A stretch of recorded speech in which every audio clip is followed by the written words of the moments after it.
तो हरपाल जी ने नियम ले लिया, रोज 1000 महात्माओं को भोजन कराते। अब 1000 की जगह कभी कभी 1200 भी हो जाते, 1300 भी हो जाते, 1500 भी हो जाते।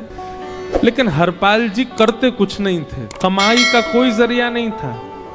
केवल दादा परदादाओं की पुश्त से जो उनके पुश्तैनी धन था उसी को ही खर्च करते जा रहे थे। 1 साल तक बढ़िया चला, 1.5 साल बढ़िया चला, लेकिन 1.5 साल बाद धीरे धीरे धन खत्म होने लगा।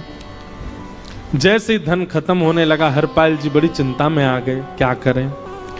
पत्नी को नहीं बताते थे, क्यों बोले इससे तो शर्त लगी, इसको क्यों बताऊं अपना दुख, इससे तो शर्त मेरी यही शर्त थी कि रोज 1000 संतों को भोजन कराना। तो हरपाल जी ने बाहर जाते और दुकानदारों के यहाँ से जाकर के कर्जा लेने लगे। और वो पुराने संपन्न थे तो किसी ने कर्जा देने से मना भी नहीं किया, सब देने लगे, बोले ले जा। इतना कर्जा कर लिया, 6-7 महीने तक कर्जे में भी उनके संत सेवा बंद नहीं हुई। 6-7 महीने बाद मांगने वालों ने मांगना शुरू किया, बोले हमारा दो, हमारा दो, हमारा दो। किसी का नहीं दे पाए तो पूरे नगर में ये हो गया कि भैया हरपाल जी अब पहले जैसी स्थिति में नहीं है, कर्जा इनको देना बंद करो, ये देते ही नहीं है पैसा लौटा करके। सब बिगड़ने लगा, धन नष्ट हो गया, इज्जत चली गई, लेकिन उनकी संत सेवा नहीं रुकी, रोज संत सेवा करते। एक दिन मन में विचार करने लगे, अब क्या करूं, अब तो मुझे कोई कर्जा भी नहीं देता, गहने भी सारे बिक गए, धन भी सारा खत्म हो गया।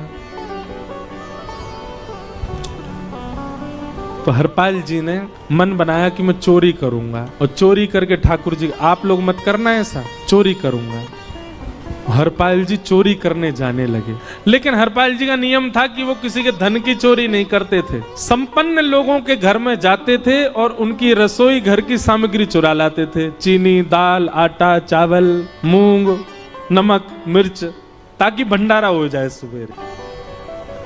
इस प्रकार महाराज चोरी होने लगी। एक घर की हुई, 2 घर, अब तो हल्ला होने लगा। बोले कि घरों की सामान, राशन चोरी हो जाता है। वो बड़ा विचित्र चोर है, धन नहीं चुराता है, राशन चुरा के भागता है। ऐसी चोरी होने लगी महाराज।